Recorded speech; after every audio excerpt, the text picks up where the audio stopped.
A manchete é: banqueiro é gravado enquanto se gabava de definir, de maneira clandestina, os rumos da política econômica brasileira.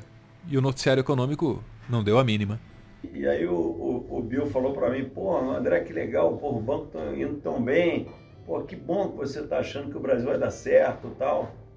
Aí eu falei, Bill, realmente, pô, o banco tá muito bem e tal, mas eu não falei que o Brasil ia dar certo.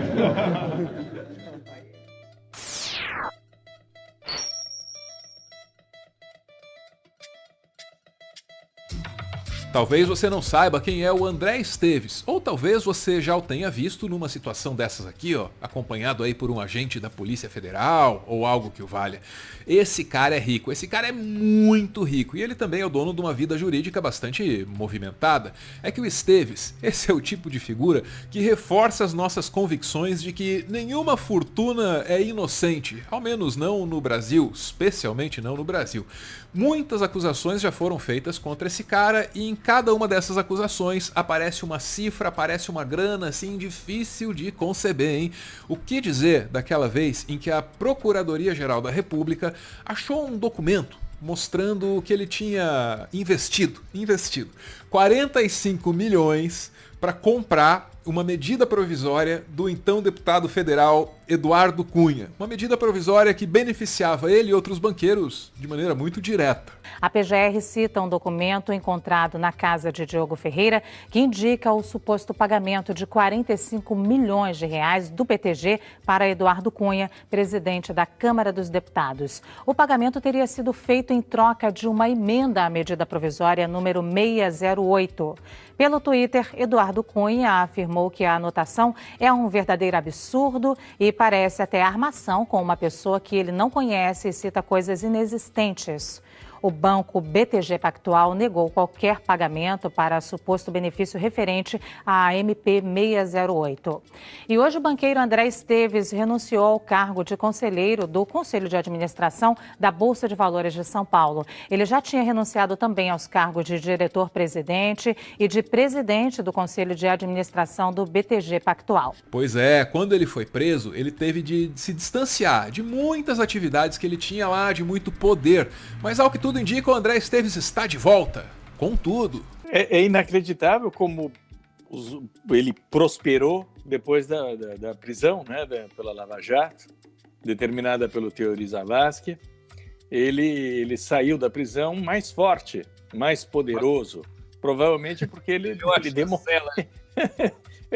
provavelmente ele demonstrou que tinha acesso real a pessoas que podiam decidir o futuro da economia brasileira. E esse então é o André Esteves, o bilionário que enfrentou um revés aí uns anos atrás, quando foi pego pagando milhões para o parlamento alterar leis que o fariam ganhar bilhões. Bom negócio, nada mal. O André Esteves, ele também teria comprado o silêncio de outras pessoas que foram presas aí na Lava Jato. Só que isso não é nada perto do resto não, vai por mim.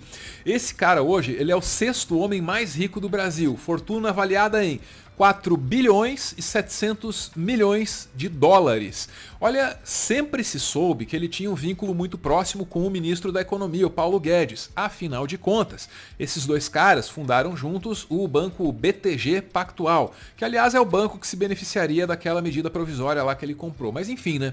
Agora nesse último trimestre aqui de 2021, a gente descobre que o André Esteves, ele tá mandando no Brasil com ainda mais liberdade, com ainda mais desenvoltura do que se imaginava. É que surgiu, graças ao Brasil 247, um áudio em que ele conversa com clientes e com outros ricaços amigos dele. Na conversa, ele parece contar vantagem, parece que está se gabando ali de ser consultado pelo presidente do Banco Central, o Roberto Campos Neto. Principalmente quando o Roberto Campos Neto precisa tomar decisões importantes. Agora, eu achei que a gente caiu demais o juro na pandemia para esse 2%. Eu me lembro que tem um conceito chamado lower bound, alguns aqui já devem ter ouvido falar, que é qual a taxa de juro mínima. E eu me lembro, o juro estava meio mais assim, uns 3,5%, e o Roberto me ligou para perguntar, André, o que você está achando aí? Onde é que você acha que está o lower bound? Eu falei, olha, Roberto, eu não sei onde é que está, mas eu estou vendo pelo retrovisor, porque a gente já passou por ele. A gente acha que em algum momento a gente se achou inglês demais e levamos esse juro para 2%, o que eu acho que é um pouquinho fora de preço, né? Para mim, acho que a gente não comporta ainda esse juro. Acho que fizemos várias conquistas aqui, talvez 4, 5 e tal, mas o 2 foi meio exagerado. Agora, em política monetária, você é como uma mola, né, João? Você é muito melhor economista do que eu, mas você, quando vai demais para um lado e solta, ela vai demais para o outro lado. Então, nós vamos ter que subir o juro aí até uns 9, 10. Semana que vem tem Copom, acho que o Banco Central vai acelerar o ritmo de alta de juros, que é para tentar conter um pouco desses excessos que estão por aí. E tem mais. Com as mudanças recentes no Banco Central, agora independente, o André Esteves vai continuar mandando, não importa o que aconteça. Sabe por quê? Porque o mandato do Roberto Campos Neto continua, não importa quem vença aí as eleições de 2022. Então a gente ainda tem um bom tempo de André Esteves no comando da economia brasileira. Tem um ótimo Banco Central e fizemos uma excelente evolução institucional ao criar o Banco Central independente, né? Pô, imagina, Lula eleito, vamos ter 2 anos de Roberto Campos, presidente do Banco Central, que eu acho muito importante para o Brasil. E quando o Roberto Campos não tiver mais do Banco Central, também não tem problema, porque o Esteves é bem relacionado, tem outros amigos, tipo o Arthur Lira, que inclusive ligou para ele minutos antes desse áudio aí ser gravado. Era aquele momento lá turbulento, em que a equipe do Paulo Guedes vazou do Ministério da Economia. Você vê que começou o negócio a ficar ruim, eu cheguei aqui atrasado porque o Arthur me ligou, porra, e aí, como é que tá, o que faz e tal. Então acho que a gente tem suficientes checks and balances na sociedade que nos deixam a gente ir pro abismo. Checks and balances. Estamos aqui, um prazer em conversar com o Esteves, bater um papo num dia tranquilo, né, Esteves? Um dia super tranquilo. Para quem não sabe, o secretário do Tesouro acabou de renunciar com mais 3 outros, tem mais 4 ameaçando. E eu atrasei um pouquinho aqui, que o presidente da Câmara me ligou para perguntar o que eu achava. Arthur, vou dar uma palestra aqui já, se quiser você dá um pulo aí.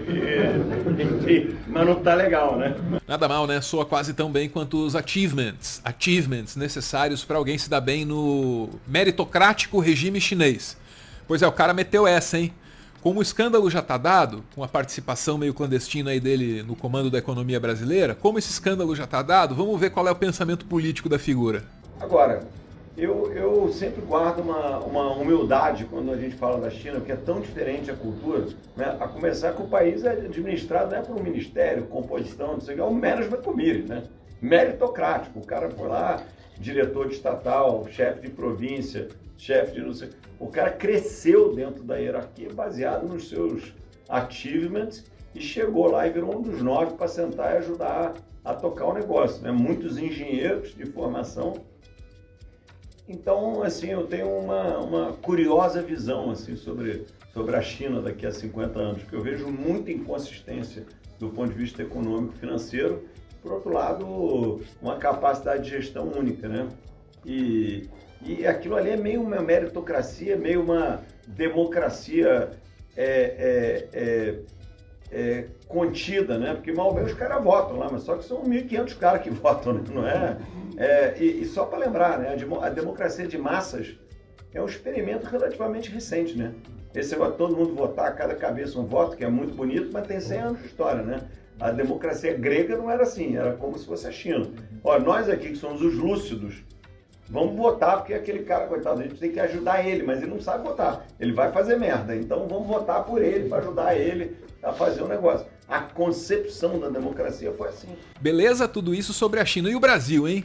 Ouve aí ele comparar o golpe de 64 com o impeachment da Dilma. O Brasil já ensaiou virar integralista, comunista, fascista e todos os dias besteiristas que poderíamos imaginar, né? Quando a Dilma endoideceu, alguém foi lá e, peraí, cara, vamos dar uma parada nisso. Né? Todo o golpe de 64, quando as pessoas me perguntavam, e com o Bolsonaro falando aquele excesso de besteira, golpe, olha, é muito diferente, né? Se você fosse fazer uma analogia sobre 64 com hoje, a coisa mais parecida, 64 foi meio um impeachment da Dilma. Né? Acho que no dia 31 de março de 64 não teve nenhum tiro, ninguém foi preso, as crianças foram para a escola, o mercado funcionou, foi impeachment da Dilma. Os simbolismos, linguagens, personagens da época. Como você pode perceber, o conteúdo dessa conversa aí é absolutamente escandaloso para qualquer um que esteja fora desse exclusivíssimo circo de bilionários. Quer dizer, todo mundo, basicamente. Assim, que banqueiro influencia a política econômica do país, isso a gente imagina, né? Agora, ouvir esses caras falando disso com tanta naturalidade, pô, isso choca. Me choca, talvez choque você também. Mas assim, tem quem não fique chocado, né? Tipo noticiário econômico. Olha lá a cobertura disso do Portal Terra. Com todos esses rolos, com todos esses escândalos, o destaque que eles dão aqui é por uma frase do cara sobre Bitcoin. Isso é o que eles escolheram divulgar no meio de tudo aquilo. E por quê? Porque a editoria de economia, ela não é escrita para você, ela não é escrita para mim, ela não é escrita para o trabalhador. Ela é escrita para o especulador. Para continuar fazendo conteúdo e, quem sabe, expandir o projeto, o Meteoro depende de contribuições. A chave Pix do canal é essa aí, pixmeteoro@gmail.com. Você pode ajudar, mas claro, só se você quiser. Muito, muito obrigada por ver esse vídeo até o final.